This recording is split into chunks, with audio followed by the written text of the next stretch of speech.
In His Image, starring John Hurd, with Stacy Keach as your narrator, was adapted for radio by Dennis Etchison and written for The Twilight Zone by Charles Beaumont. Heard in the cast were Alyssa Fraden, Ann Whitney, Darren Stevens, Jeff Lupetin, Meg Falcon, Elizabeth Lido, Carl Amari, Doug James, Jason Mallow, and Kip Karstedt. This copyrighted radio series is produced and directed by Carl Amari and Jason Mallow for Falcon Picture Group. Doug James speaking.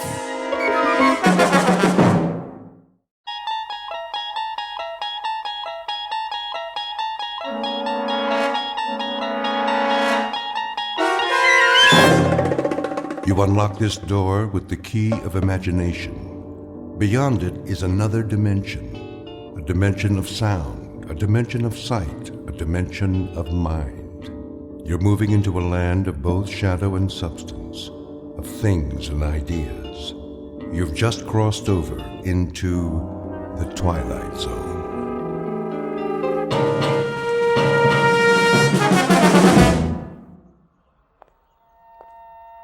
Morning. Morning, officer. Trying to beat the rush, huh? What's that? The morning rush. Oh, yeah. Going to work early? Not today. Today I'm going out of town. Pretty smart. Another hour, so many people getting on the subway, you'll think you're in Grand Central Station. Now, they're just getting up, fixing coffee. I know, it's weird. With the streets so empty, I didn't even take time for coffee. Wish I could get some. Not around here. I thought there'd be a 24-hour coffee shop or something. All closed. Gotta shut down sometime. Clean up. Yeah, well, have a good day. Take her easy. The trains run this early, don't they? 24/7. Right down the stairs. Thanks.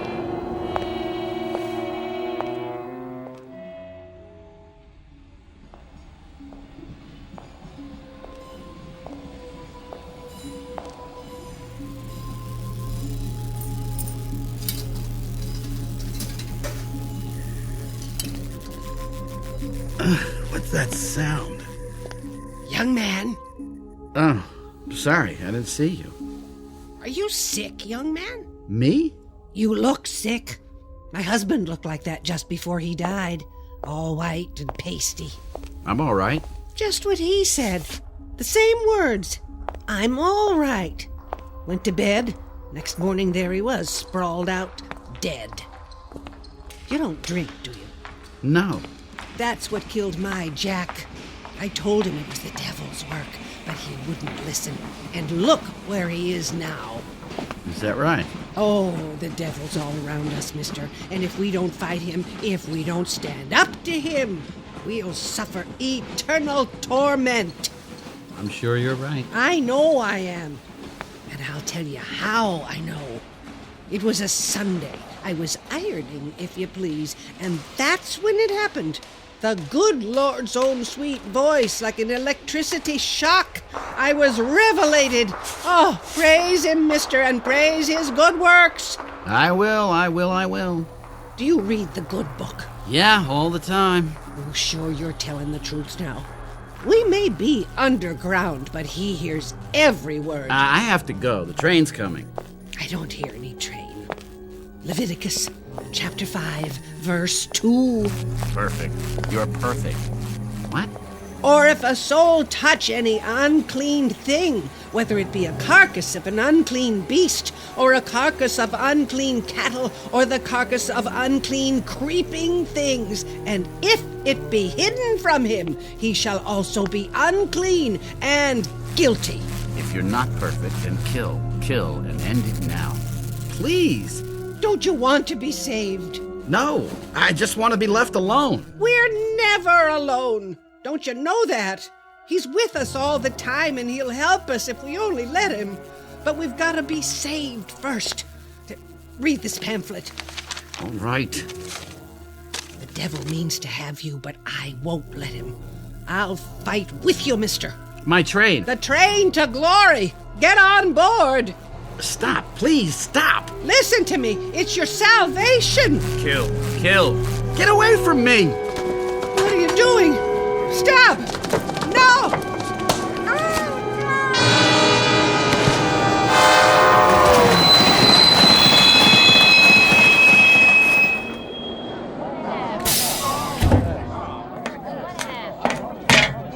aunt's name? She fell on the tracks. I couldn't stop. Hey, that man pushed her. Hey, somebody stop him! Somebody! Get away from me!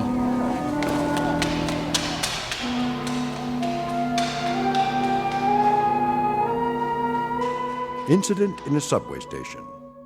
It could be the end of a particularly terrifying nightmare, but it isn't. It's the beginning. The young man's name is Alan Talbot, and although he doesn't know it yet, he has a ticket to a strange new world that's too real to be a dream. A living nightmare that begins at a stop called the Twilight Zone. And now, The Twilight Zone and our story, In His Image, starring John Hurd, with Stacy Keach as your narrator.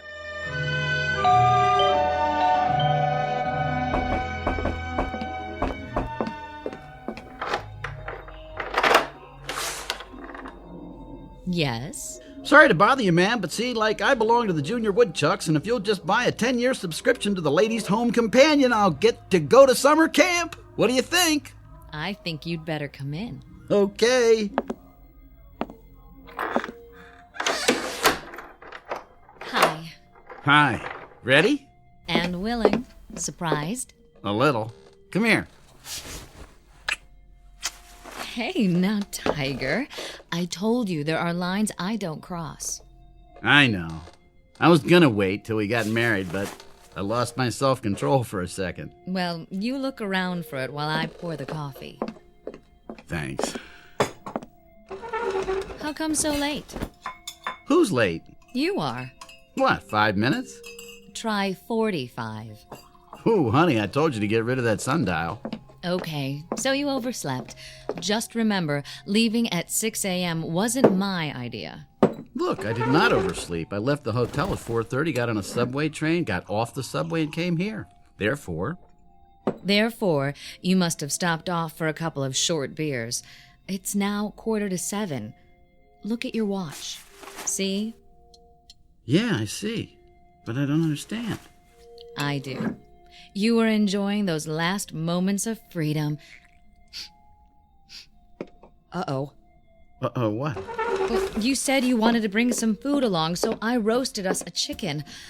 Looks like it got a little crispy. Jess?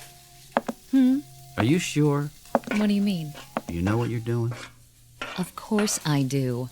I, a 31-year-old spinster of sound mind and body, am going to run away to a town I've never heard of for the purpose of marrying a guy I've known exactly 4 days.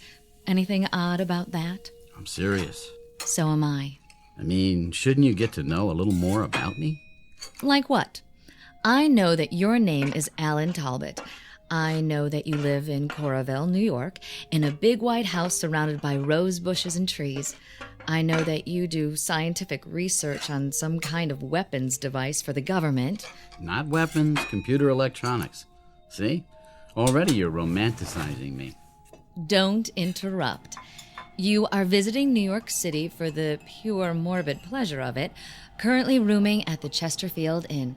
You make a modest but adequate salary. You're kind to small animals and chestnut vendors. And let's see, you're terribly lonely and in desperate need of a woman 5 feet 9 inches tall, answering to the name of Jessica Connolly, right? Right. And you are single. At the moment. Well then, we'll just have to do something about that. Here, wrap the chicken in foil and put it in the picnic basket while I get the suitcase. Sounds good to me. Think I'll like Coralville? Only if you happen to like great little towns full of warm, friendly people. Only a week away from the place and already he's homesick. I better like it. You will, and you'll love Aunt Mildred. Well, are you going to stall all day, or are you going to make an honest woman out of me? Let's go.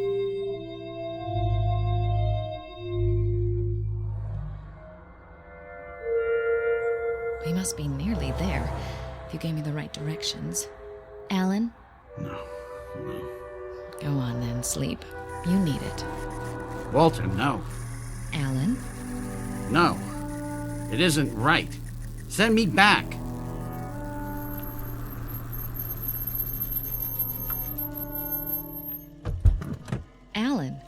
Hey, What?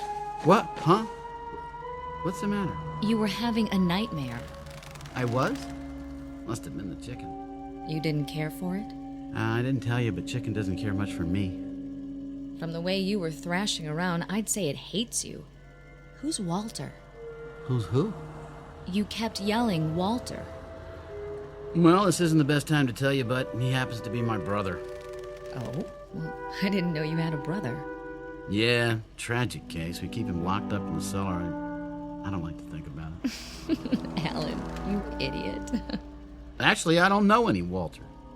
Maybe you don't, but asleep, you're scared to death of him. I said I don't know any Walter. Okay. Grouch, Sorry. Want me to drive? if you like. Just be careful. I haven't got it paid for yet. Slide over, we'll switch. How far is this rustic paradise, anyhow? Another few miles. You see that Scatter Creek? Yes. I played there when I was a kid. Every time I ran from home, I'd just get about this far to that grove of trees. Love Alley, we called it. Great place to take girls. What they used to call sparking. How would you know? Oh, my dear, among sparking circles, I was nicknamed the Human Electrode. Lovely. What am I getting into? What do you say we find out?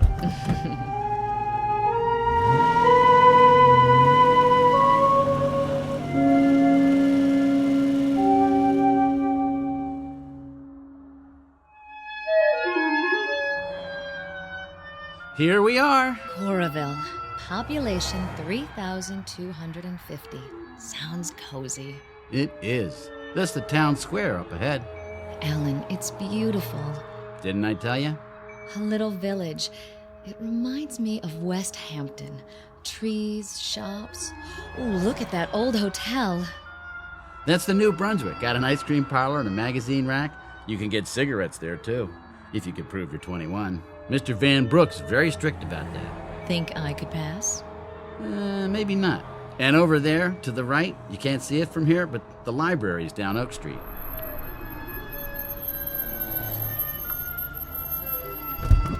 Don't stop now.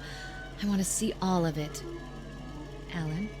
I'm sorry, it's just, What? well, either I've got the worst memory in the world or they put up a new office building. I see it. In a week? Prefab, I guess. I tell you, young lady, that don't make things the way they used to. Oh, well, let's go. Alan, do me a favor. Sure. Let's get something first. Before we meet the gang. Just a little glass of wine to take the edge off. All right? Relax. In the first place, it isn't a gang, it's just on Mildred. In the second place, there aren't any bars in Corville. Well, I thought I saw one a couple of blocks back.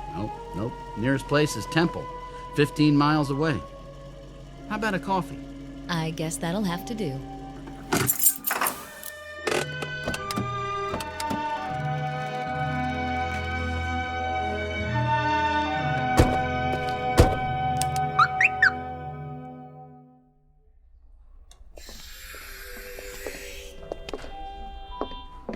What a lovely lobby.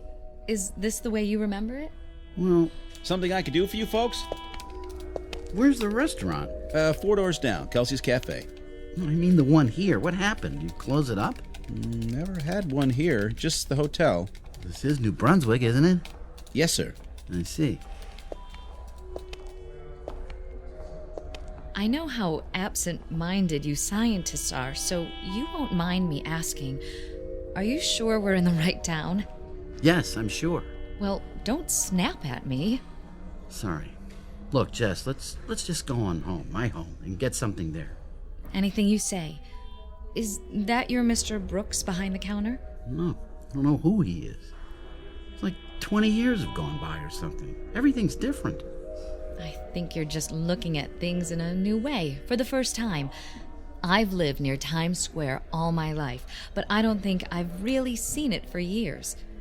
That's probably it.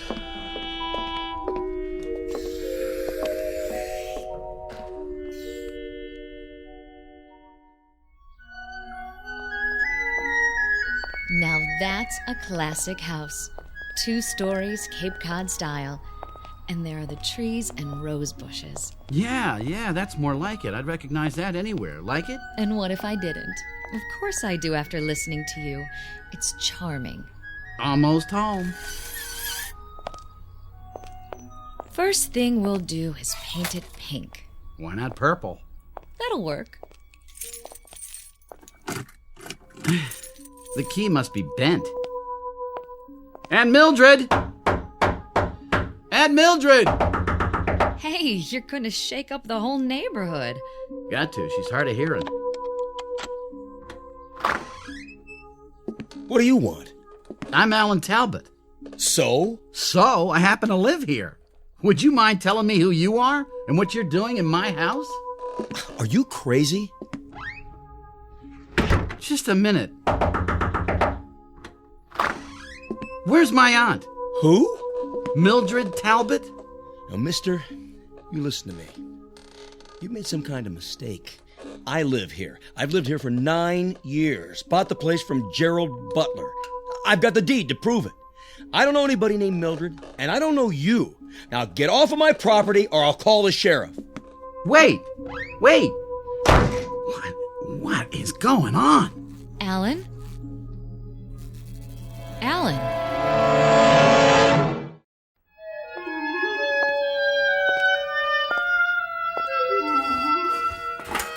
I'm back. Get everything straightened out at City Hall? Sure. I'm out of my mind. Alan. Well, I don't know what else to think. Somebody I never saw before in my life living in my house. The woman I had lunch with a week ago dead for 3 years. New buildings in town. According to the official records, it's all true. Alan, I know this will sound crazy, but remember what you said when we tried to get coffee at that hotel? The one that didn't have a coffee shop? You said it was as though Coraville had aged 20 years. 20 years in a week. What if it's true? What if 20 years have gone by somehow? Rip Van Winkle? Well, why not? It's a possibility, isn't it? No. I thought of that, but it doesn't hold up. For one thing, it would make me at least 45. Unless I left town at the age of 10. And that couldn't be because I went to high school and college here. Except there aren't any records that I ever attended Coraville High. And the university I work for, it doesn't exist. It never existed. What about your aunt? I just checked. There isn't a single trace of evidence that a Mildred Talbot ever lived here. Well, it was an idea. Let's go. Where to now? The cemetery.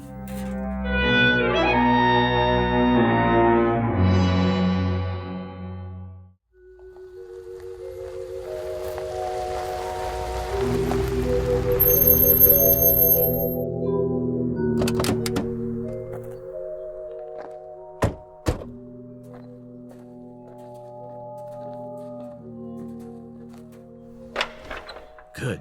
Gate's open. Alan, what are you doing this for? Find out whether the world's gone crazy or I have. My parents are buried here, and if I can find their graves... At least this cemetery's been here for a while. Look at the vines on the statues. Angels, stone crosses. Do you recognize anything? Yes, over there. The 2 headstones side by side. But I don't understand. Mary F. Cummings, Walter B. Cummings Sr. Is that your name, Cummings? No. Those the ones? That's them, all right. What do you want? Leave him alone, please. This man says you created a disturbance at his house. It was a mistake. Says you claimed it was your house. I thought it was. I'm sorry. You want to press charges? Well, as long as he admits it, I guess not, but you better not come around again, young fella. I won't. Go on back to the car. I'll be along in a minute. All right, Sheriff. It was all a misunderstanding. What's your name, son? Alan Talbot. This your wife? No, my fiancée.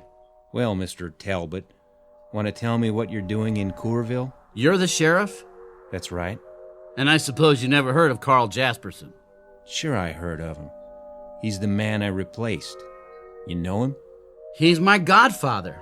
Where can I find him? Find him? Over there. By the monument. You mean he's... Here he is, Carl Jasperson. I have to get out of here. Alan! Miss, What do you want? I can't force you to do anything because you haven't broken any laws. But I suggest you take him to a doctor. He looks sick. You may be right.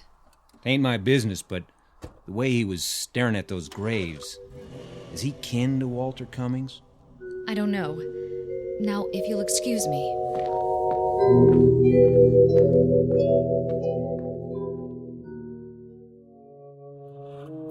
It's only a few more miles to New York.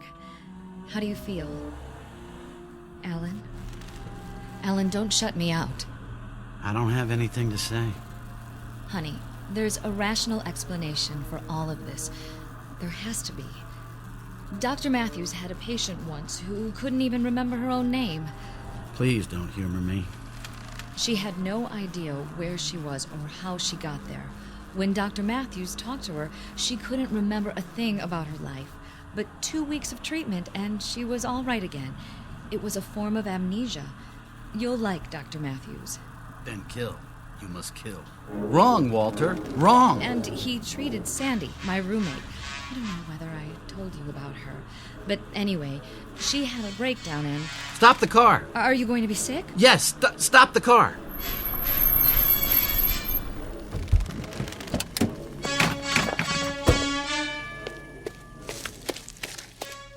Kill. No! Use what's at hand. A stick, a rock, anything. Jess, could you give me a hand here?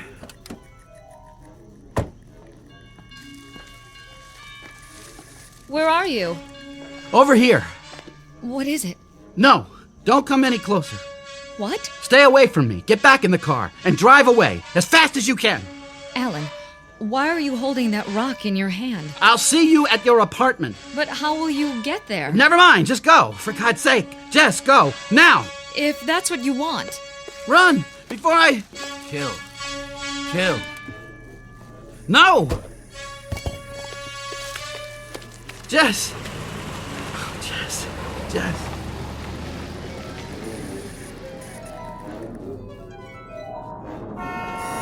What?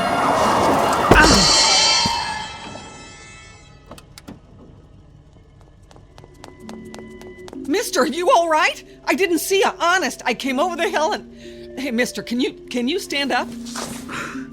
I'm okay. The fender just grazed me. Yeah, but your sleeve, it's torn. How's your arm? You hurt bad? I'm not sure. Look, I'll drive you to a hospital. No, I don't need a hospital. Take me to my place. Where's that? In the city, the Chesterfield Hotel. I'd rather see my own doctor. Look, anything you say. Come on. You can lie down in the back seat. I got a first aid kit.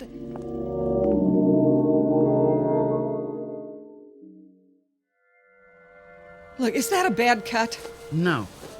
I still think you ought to see a doctor. I will, as soon as we get there, but I'm not even bleeding. Not on the outside, maybe. I've heard of accidents where you... I'm fine. I'll sign anything you want, absolving you of all blame, okay? Look, don't get sore, mister. I'm just worried about you is all. Sorry to have been so much trouble. Mister, I'm glad you're alive. Look, it's none of my business, but how come you were standing there in the middle of the road like that? I'm not sure. I'm gonna find out.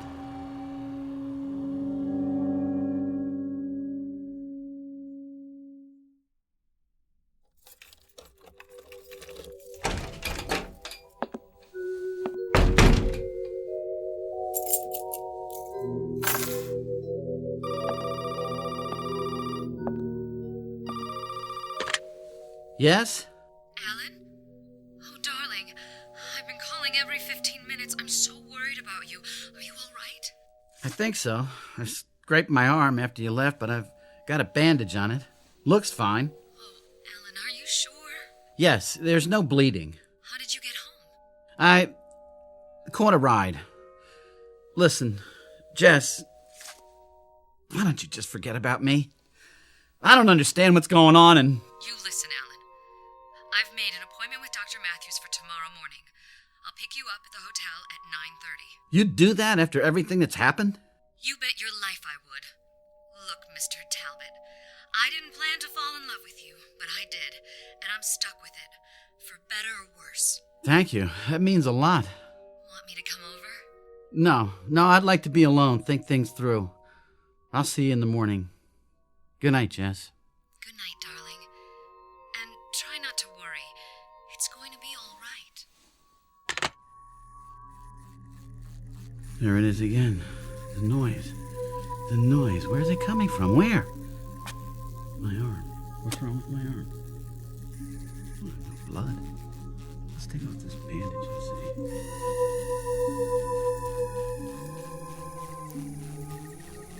What in the... There's no blood because it... This isn't real skin! It just peels back, and good Lord, I don't believe it! It's a circuit board!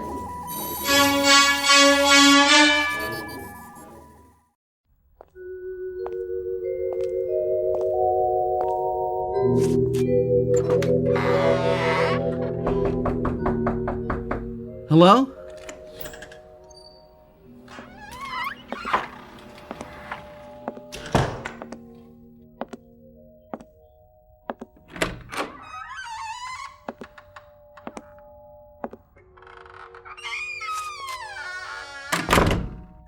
Hello, Alan. I've been waiting for you. You're real. That's a matter of opinion. Sit down, Alan. I'll fix us a drink. Go on. There's nothing to be afraid of. No? By the way, you almost killed me with those scissors. Did you know that? What scissors? I wish you'd succeeded, but nothing ever works out right for me. Scars next to my heart. Close, but no cigar. Who are you? You already know that. You must. You found me. I looked you up in the phone book. Walter F. Cummings, Jr.? You've been to Corville. Yes. I saw your father's grave. So you know my name. That's all? That's all. Well, then you better have some of that martini. What is this place? You were born here in this house exactly 8 days ago. I made the delivery. You're drunk. My boy, you're so right. Drunk as a hootie owl, but not drunk enough. Join me in another? I guarantee no hangover. Wasn't that thoughtful of me? I'm in no mood for jokes, Cummings. That's a pity, because this whole thing is a joke. But you see, the joke's on me, and the essence of humor... Get to the point! Well, you've been to Corville, so you know that Alan Talbot never lived there. You know that you've been behaving oddly of late, and from the bandage around your arm, I judge you've figured out the rest. What more can I tell you? Who am I? You're nobody. You're nobody at all. Who is this watch I'm wearing? Ask me that. Who is the refrigerator in the kitchen? Don't you get it? No. You're a machine, Alan. A mechanical device. I don't believe you. Not even after you've seen what's under your skin. I don't blame you. I wouldn't either, but it's true. The fact is, you were born a long time ago inside my head. All kids have dreams, don't they? You're mine. A perfect artificial man. Not a robot, but a duplicate of an actual human being. You're still dreaming, am I? It was harmless. Not even terribly imaginative for a child. But then I became an adult, only somewhere along the line I forgot to grow up. Like most geniuses, I kept my dream. Why don't you take off the training wheels and talk straight? I created you. Is that straight enough?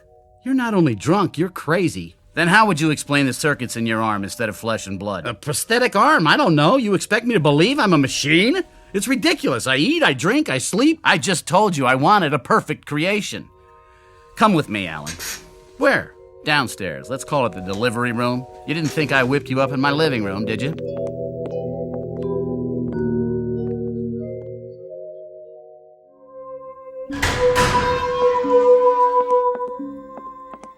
What is this room? My lab. Your birthplace.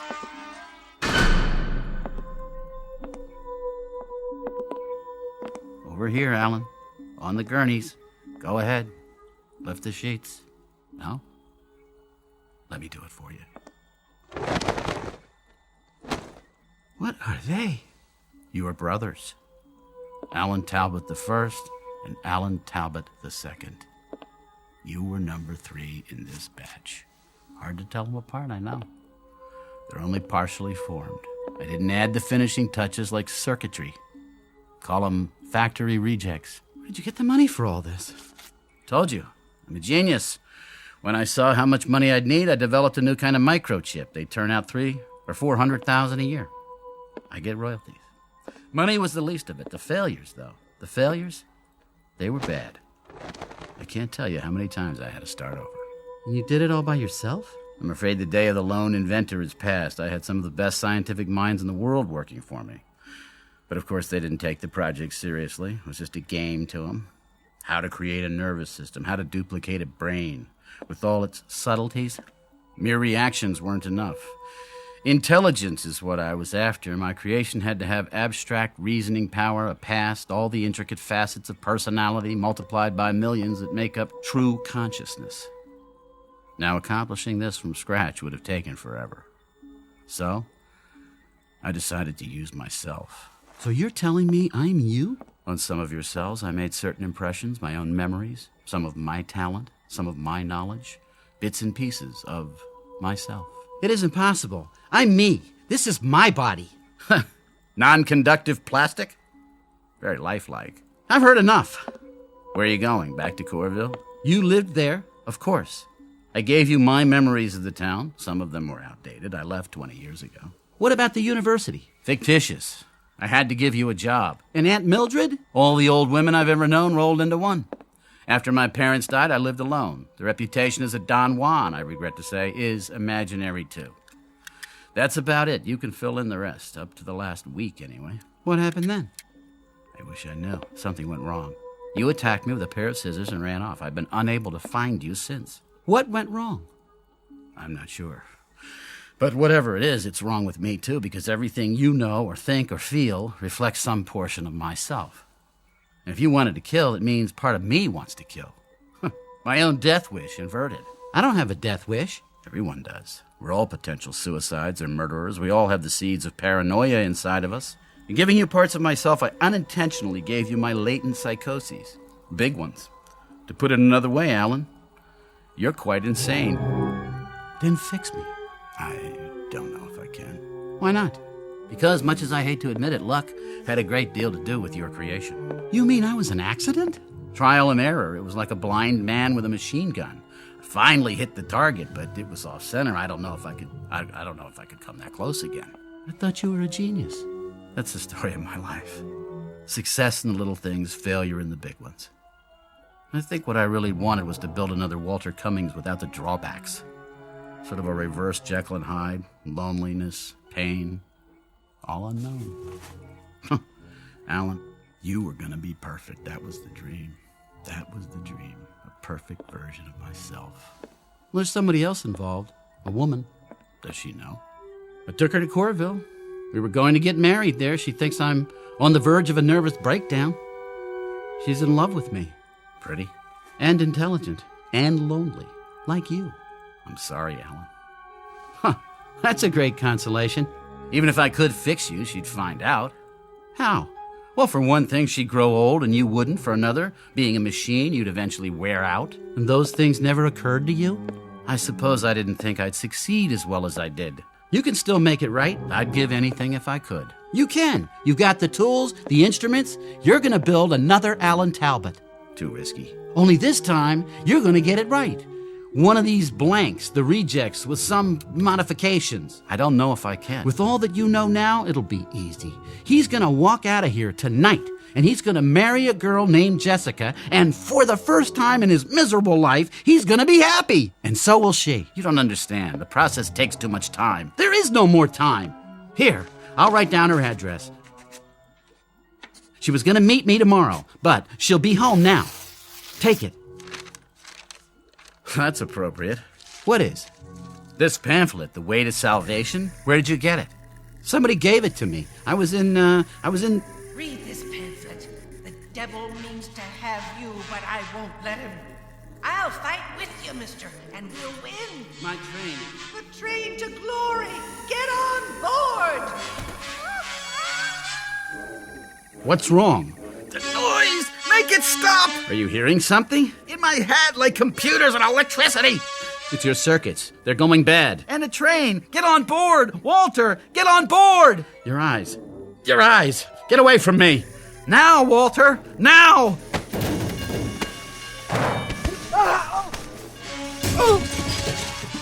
Don't, Alan. The equipment. You take the address. Promise me. Stop. You, Walter, it's the only way. Get out, now, and remember what you've learned. Try to remember.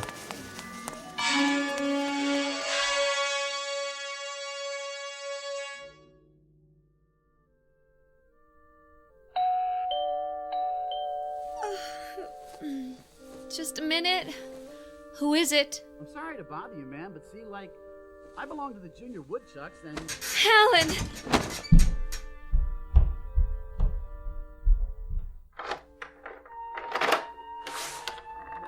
Is it really you?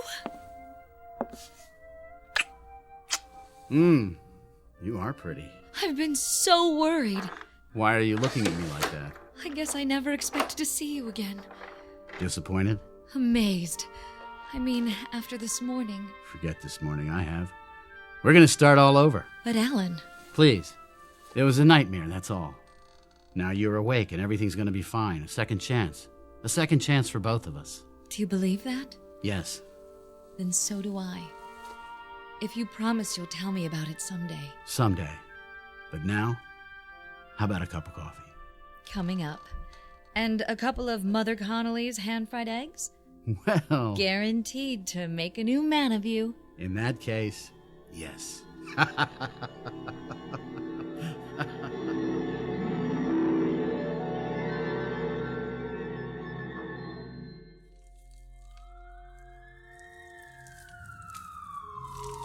Too late to fight this fire. The whole place is gone. Whose was it? There's some scientist guy named Cummings. Lived alone. He got out okay. Well, no more laboratory for him. Burned to the ground. What's this? Looks like a mannequin. Crash test dummy, huh? Nothing but melted plastic. Circuit's still going inside the head. Look at all those wires. Leave it for the cleanup truck. Fire crew! Over here. This has been the story of Walter Cummings, Jr., a.k.a. Alan Talbot.